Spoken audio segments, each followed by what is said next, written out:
میں اپنے گاؤں میں ڈیرے میں بیٹھا تھا تو ایک شخص میرے پاس ہے اپنے بیٹے کو لے کر، رحم دین اس کا نام تھا، فوت ہو گیا۔ اس کا بیٹا ایک مدرسے سے فارغ ہو کر آیا تھا، مجھ سے کہتا ہے میاں صاحب، ہمیں وہاں میاں صاحب کہتے ہیں، میاں صاحب اے میرا پتر پڑھیا تو ہے پر کڑیا کوئی نہیں، ایک ان پڑھ آدمی کا تجزیہ، اے میرا پتر پڑھیا تو ہے پر کڑیا کوئی نہیں۔ دودھ جب کاڑا جاتا ہے نا تو وہ ملائی آ جاتی ہے اور وہ ذرا گاڑھا بھی ہو جاتا ہے، مزیدار بھی ہو جاتا ہے۔ تو ہمارے بچپن میں اتنے بڑے بڑے گڑھوں میں سارا دن دودھ کے نیچے اپلے وہ جلتے رہتے تھے اور وہ اتنی بڑی ملائی کی تہ اس پہ آتی تھی اور پیلا زرد ہو جاتا تھا، تو وہ بہت پسند کیا جاتا تھا پینے میں بھی، اس کی ملائی کھانے میں۔ تو جو آدمی ایک اچھے کردار والا بن جاتا تھا تو اسے کہتے تھے میاں کڑے ہویا ہے۔ اب سمجھ گئے یہ مثال؟ اے میرا پتر پڑھیا تا ہے پر کڑیا کوئی نہیں۔ میں کیوں ہے کہ ہم تو ماں پیو نال گل کرن دا ہی ول نہیں، ہم اسے تو یہ نہیں پتا کہ ماں باپ سے بات کیسے کرنی، اتنی بدتمیزی سے بولتا ہے۔ تو یہ مٹی تے سو پڑھ کے آیا، تو میں تم سے یہ نہیں چاہتا ہوں کہ تم جاؤ تو تمہارے ماں باپ کہیں پڑھیا تا ہے پتر پر کڑیا کوئی نہیں۔ تم اپنے ماں باپ کے سامنے وخفض، جھک جاؤ، لہما جناح الذل من الرحمہ، محبت سے، جبرن نہیں، محبت سے، اور دل سے یہ دعا کرو رب ارحمہما کما ربیانی صغیرا۔ جب سے میرے ماں باپ فوت ہوئے، 88 میں میرے والد فوت ہوئے، تو میں نے 10 نفل شروع کیے ان کے لیے۔ 2001 میں والدہ فوت ہوئی، اب ان کو بھی 20 سال ہو گئے، 21 سال۔ میں دونوں کے لیے 20 رکعت نفل روزانہ پڑھتا ہوں۔ میں بیمار ہو جاؤں تو الگ بات ہے، سر میں درد ہلکا پھلکا ہو تو میں پڑھتا ہوں، شدید ہو جائے پھر رہ جاتا ہوں۔ تو میں 1000 نفل بھی روزانہ پڑھوں تو میں والدین کا حق ادا نہیں کر سکتا۔ ایک شخص آیا، حضرت عبید اللہ بن عمیر تابعین میں سے ہیں، کہ جی میں نے خراسان سے اپنی ماں کو کندھے پہ بٹھایا اور مکے تک لا کے سارا حج اس کو اپنی کمر پہ بٹھا کے کروایا، میں نے ماں کا حق ادا کر دیا۔ تو انہوں نے کہا ولا طلقۃ واحدہ، ایک طلقہ کا بھی حق ادا نہیں۔ طلقہ کسے کہتے ہیں کہ جب بچہ پیدا ہونے لگتا ہے تو ماں کو دردیں، کوئی لہریں اٹھتی ہیں، وہ ایک لہر آتی، اس کی چیخیں نکال دیتی، پھر وہ لہر تھم جاتی، پھر دوبارہ اٹھتی ہے تو پھر اس کی چیخیں نکلتی ہیں، پھر وہ تھم جاتی۔ ایسے گھنٹوں وہ لہریں چلتی ہیں اور وہ جو ماں ہوتی ہے وہ تڑپ تڑپ کے کہیں جاتی ہے۔ تو وہ جو بے شمار دردوں کی لہریں اٹھتی ہیں، تو انہوں نے فرمایا ابھی ایک درد کی لہر کا حق بھی ادا نہیں ہوا، ولا طلقۃ واحدہ، بھی ایک کا حق بھی ادا نہیں ہوگا۔ ایک شخص نے اپنی ماں کو حج کرایا پیدل، اور طواف میں تھا تو عبداللہ بن عمر نظر آ گئے، تو طواف سے فارغ ہو کر کہنے لگا جی میں نے ماں کو پیدل حج کرایا ہے، وہ کافی لمبا سفر ہے اور وہ سب پہاڑ تھے، نہ سرنگیں تھیں نہ راستے تھے، پہاڑ تھے۔ تو میں نے ماں کا حق ادا کیا، تو ان کا ولا زفرۃ واحدہ، کہ تیری ماں تجھے اٹھاتے ہوئے تھک تھک کے جو لمبے سانس لیتی تھی، یہ زفرہ ہے، کبھی ایک سانس کا بھی حق ادا نہیں۔ حضرت عمر کے پاس ایک شخص آیا، جی جیسے میری ماں نے میرے کپڑے دھوئے میں دھوتا ہوں، میرے پخانے دھوئے پخانے دھوتا ہوں، پیشاب دھوئے پیشاب دھوتا ہوں، مجھے کھانے کھلائے میں کھانے کھلاتا ہوں، میں نے ماں کا حق ادا کر دیا۔ تو حضرت عمر نے کہا نہیں۔ کہا کیوں؟ کہا وہ جب تجھے پالتی تھی نا، تیرے پیشاب پخانے دھوتی تھی، تیری زندگی کے لیے دعا کرتی تھی، اور تو جب اس کے لیے یہ مشقت اٹھاتا ہے تو کہتا ہے یا اللہ جلدی بولا، اللہ تھک گیا۔ تو نے ماں کا حق ادا نہیں کیا۔ تو کہنا میرے نبی نے تمنا کی، میری ماں مجھے پکارتی تو میں نماز کے اندر کہتا لبیک۔ تو بچوں، آپ ابھی بچے آپ کے ماشاءاللہ والدین زندہ ہوں گے انشاءاللہ، اللہ خیر کرے، کسی کا فوت بھی ہو جاتا ہے تو اللہ کی تقدیر ہے۔ تو یہ میرے رب کا ایک اس کو اتنا دہرایا اللہ نے، پورے قرآن میں دہرایا ہے، پورے قرآن میں دہرایا کہ اپنے ماں باپ کے ساتھ وہ جو وصایا ثلاث ہیں، اللہ تشرکوا باللہ شیئا وبالوالدین احسانا، وہاں بھی سورہ انعام میں 3 وصیتیں قرآن میں آتی ہیں۔ تو پہلا ہے شرک نہ کرو، اور پھر بالوالدین احسان، والدین کے ساتھ احسان کرو۔ احسان ہوتا ہے کسی کام کو سب سے اعلیٰ درجے پر کرنا، اس کا نام احسان ہے۔ هل جزاء الاحسان الا الاحسان، تو اللہ پر کوئی احسان تو نہیں چڑھایا ہم نے۔ هل جزاء الاحسان کہ تم نے میری اطاعت کو بہت اعلیٰ درجے پہ پورا کیا، تو اب میری طرف سے تمہارے اوپر بھی بہت اعلیٰ درجے کا صلہ آئے گا، اور وہ جنت ہے۔ ابن القیم نے روایت نقل کی کہ ایک آدمی ایسے بیٹھا ہوگا تو ایک منظر، صرف ایک منظر کو دیکھنے میں اسے سالہ سال گزر جائیں۔ 70 سال کا مطلب ہوتا ہے بہت زیادہ، وَإِن تَسْتَغْفِرْ لَهُمْ 70 مَرَّةً، پتہ نہیں کتنے سال وہ ایسے بیٹھا اس میں گم مزہ لیتا رہے گا، مزہ لیتا رہے گا، مزہ لیتا رہے گا۔ یہ تو تھوڑی دیر کے بعد ہماری طبیعت بھر جاتی ہے، بس یار بس۔ پہلی دفعہ میں گیا کینیڈا تو میں نے خود کہا نیاگرا فال جانا ہے، دنیا کی سب سے بڑی جو آبشار ہے وہ نیاگرا ہے، عجب اللہ کی قدرت ہے، دیکھ کے حیرانی ہوتی۔ تو ہم شوق سے گئے۔ دوسری دفعہ کینیڈا گیا تو میں نے نہیں کہا، مقامی لوگوں نے کہا نیاگرا چلے، میں نے کہا چلو، چلے گئے۔ تیسری دفعہ میں کینیڈا گیا تو انہوں نے کہا جی نیاگرا چلے، میں کہا ویکھ لیا، بس کرو ہن کی ویکھنا، ٹھیک، دل بھر گیا۔ جنت میں ایسا نہیں ہوگا، ہر لمحے سما بدلتا جائے گا، ہر لمحے۔ هل جزاء الاحسان الا الاحسان، تو لہٰذا وہ اس میں گم ہو کے مست ہو جائے تو اللہ کہیں کہ میرا بندہ ایک ہی چیز میں گم ہو گیا، اسے کوئی اور مزہ کراؤ، اس کوئی اور مزہ کراؤ، تو ایک دم اس کے کندھے پہ ہاتھ لگے گا ایسے، جو یوں مڑ کے دیکھے گا تو ایک لڑکی ہوگی اس کو دیکھتے پورا یوں مڑ جائے گا، وہ کہے گی امالک فینا من رغبت، آپ کو ہماری کوئی ضرورت ہے؟ آدھا میں قربان جاواں، ضرورت تو بڑی ہے۔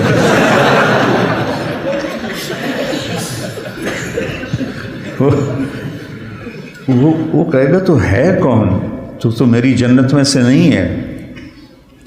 تو وہ کہے گی انا من اللواتی قال اللہ تعالی ولدینا مزید، میں ان میں سے ہوں جن کے بارے میں تیرے رب نے کہا ہے صرف ایک دفعہ دینے کے بعد بس نہیں کروں گا، ولدینا مزید، دیتا ہی جاؤں گا، دیتا ہی جاؤں گا، دیتا ہی جاؤں گا۔ هل جزاء الاحسان الا الاحسان، تو وبالوالدین احسان کہا ہے، خدمت نہیں کہا، اچھا سلوک نہیں کہا، سب سے اعلیٰ درجے کا جو سلوک تم کر سکتے ہو کرو۔ میرے والد تبلیغ کے مجھے گھر سے نکالا تو قائل کیسے ہوئے؟ جب میں رائمنڈ سے آتا تو ان کو جسمانی خدمت کرتا تھا، حالانکہ نوکر ہوتے تھے، دبانے والے، تیل لگانے والے، سارے کام کرنے والے، لیکن جب وہ رات کو لیٹتے تو میں نوکروں کو بھگا دیتا اور میں اکیلا ان کو دباتا تھا، پر ان کے سر میں تیل لگاتا تھا۔ اس خدمت نے ان کے دل کو رام کر دیا، کیونکہ پہلے میں ذرا گستاخ تھا، بدتمیز تھا۔ تو گھر میں جو دعوت ہے وہ اخلاق سے چلتی ہے، وہ یہ نہیں کہ آپ بیوی کو بٹھا کے دعوت دینا شروع کر دو گے، بیگم دنیا فانی ہے۔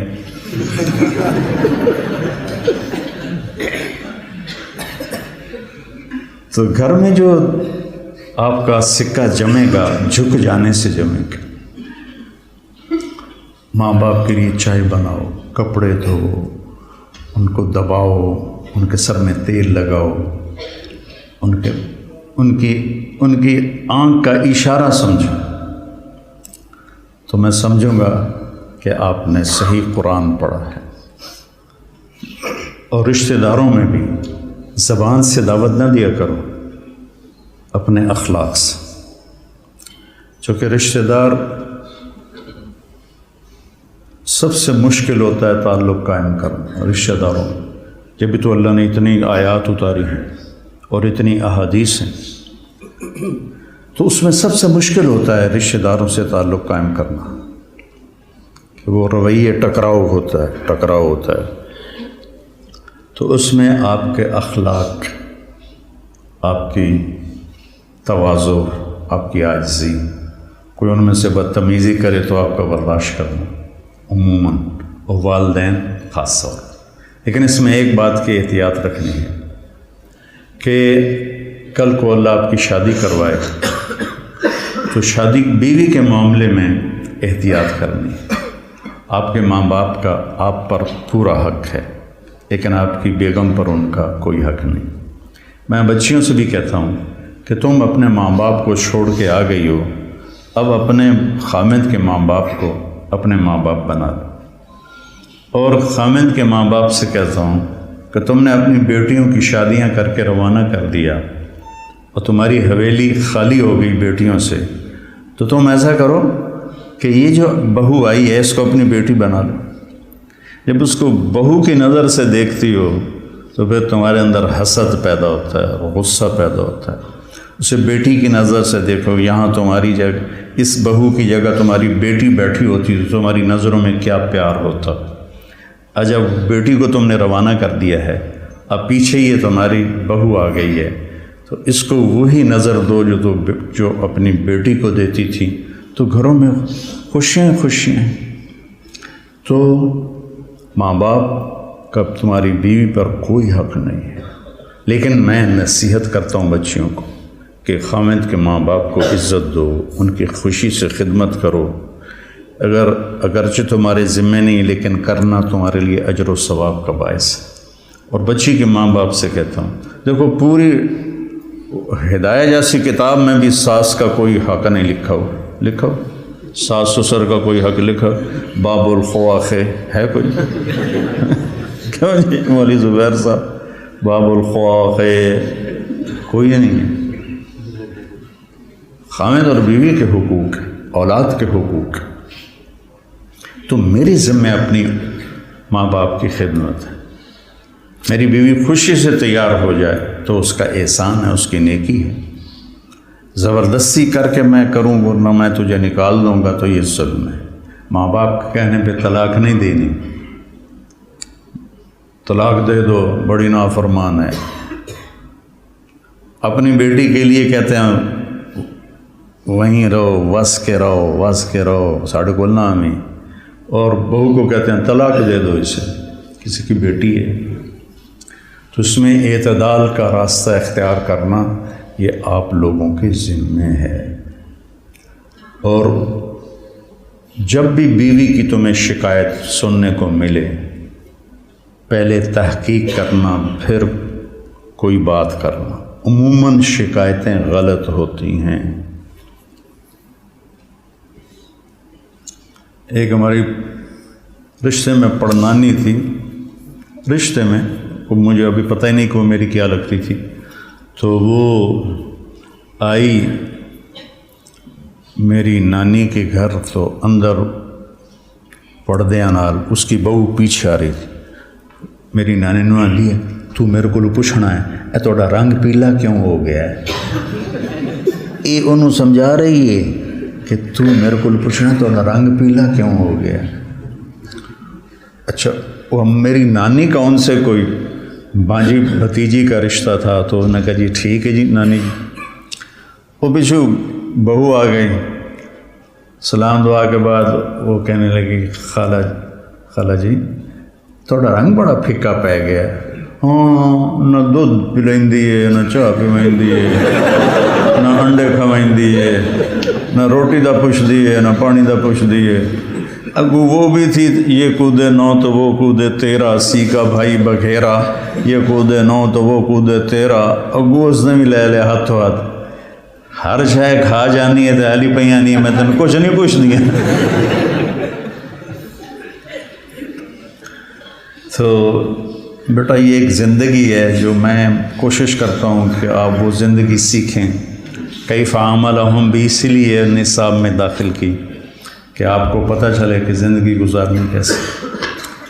اللہ نے شروع سے مجھے ایک بڑی فیملی میں پیدا کیا، بچپن سے نوکروں کی بہتات، میری شادی ہوئی، ٹھیک ہے، میری بیوی فیصل آباد، اور اس وقت دیہات، کچی سڑکیں، 83 میں بجلی بھی اس وقت کوئی نہیں تھی۔ وہ بیچاری گھبرائی ہوئی، ایک ہماری جانگلی زبان اسے سمجھ میں نہ آئے، وہ یہاں فیصل آباد کی، وہ گھبرائی ہو، میں اس کو حوصلہ تسلی کے لیے بڑی ہمت افزائی کرتا، تو پوری ایک کچہری لگی، پھوپھیاں ماسیاں کٹھیاں۔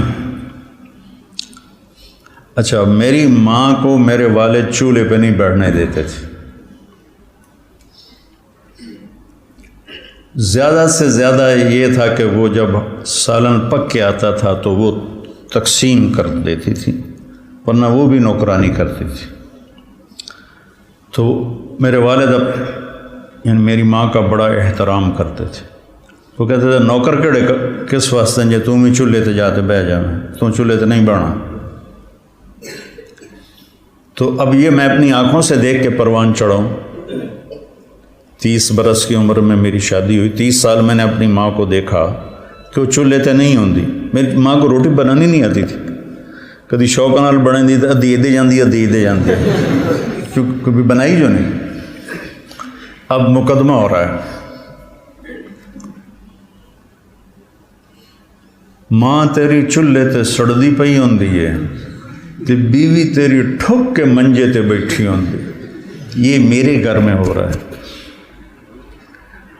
ماں تیری چولہے تے سڑدی پئی ہوندی ہے تے بیگم تیری ٹھک تے منجی تے بیٹھی ہوندی ہے۔ میں ہس پیا، میں کہ میری ماں کداں چولہے تے سڑی ہے، میں بھی تھائیں جمیا، تھائیں وڈو آیا، میں دسو تو صحیح میری ماں کداں چولہے تے سڑی ہے۔ یہ ہماری معاشرت ہے، تو اس سے آپ لوگوں نے پرہیز کرنا ہے، عدل کرنا ہے، الگ رہنے کا انتظام کر سکو اسبابوں تو بہت اچھا ہے، اکٹھے رہنے کا ہے تو پھر بیوی کو پناہ دو، اس کو اپنے ماں باپ کی شدت سے بچاؤ۔ بیوی میں بدتمیزی ہے تو ماں باپ کو بچاؤ۔ بعض لڑکیاں ایسی بدتمیز ہوتی ہیں، ایسی زبان دراز ہوتی ہیں کہ نہ کسی کی عزت کو دیکھتی ہیں، نہ کسی کے مقام کو دیکھتی ہیں، اور بہت ہی لمبی زبان۔ ایک دفعہ ساتھ 2 واقعے میرے ساتھ پیش آئے۔ ایک عورت، ایک دوست نے کہا کہ ایک خاتون آپ سے ملنا چاہتی ہیں، اس کے خامند کھرب پتی ہیں، کھرب پتی، کہ ملا دو۔ وہ آ گئیں، 50 سال پلس ان کی عمر تھی، تو بیٹھتے ہی رونے لگیں۔ ایسا ہوتا ہے ابھی پہلے کوئی دکھڑا سنائے پھر وہ بیٹھتے ہی رونے لگے، کہ لوگ سمجھتے ہیں میں بڑی خوش قسمت ہوں، بڑے مالدار کی بیگم ہوں، لیکن میں اس دولت کو کیا کروں، میرے خامند کا سلوک ہی اچھا نہیں میرے ساتھ، تو میں اس دولت کو کیا کروں۔ ٹھیک، اس سے کوئی چند ہفتے بعد میں کراچی جا رہا تھا، جہاز میں ایک نوجوان بڑا خوبصورت میرے پاس آ گیا، کہنے لگا مولانا صاحب اللہ نے مجھے سب کچھ دیا ہے، رزق دیا ہے، گھر دیا ہے، دولت دی ہے، لیکن میں اپنی بیوی سے اتنا تنگ ہوں، اس کی 30 فٹ لمبی زبان ہے۔ میں کہا 29.5 فٹ کٹ دے، باقی 6 انچ منہ چران دے۔ اس کی 30 فٹ لمبی زبان ہے۔ تو ایک بیوی کی بدتمیزی سے پریشان ہے، ایک خامند کی بدتمیزی سے پریشان ہے۔ اس لیے بعض اوقات جب بے جوڑ شادیاں ہو جاتی ہیں تو ماں باپ کہتے ہیں نبھاؤ۔ طلاق کس لیے ہے؟ طلاق اس لیے ہے کہ اگر خامد بدتمیز ہے تو ان کی عادت نہیں بدلے گی، بچی کو فارغ قرار، بچی بدتمیز ہے تو اپنے بچے کو ذلیل نہ کرو، فارغ کرا دو۔ اللہ نے طلاق اس لیے رکھی۔ تو میرے عزیزو، یہ زندگی کے اسباق ہیں جو اتنے ہی ضروری ہیں جتنے ہم باقی اسباق کو پڑھتے ہیں۔ کوئی منتظر ہے آپ کی زکوٰۃ کا تاکہ وہ افطار کر سکے اپنا سال بھر کا روزہ۔ مستحق افراد تک راشن پہنچانے میں MTJ فاؤنڈیشن کا ساتھ دیں۔ تقسیم رحمت رمضان راشن پروگرام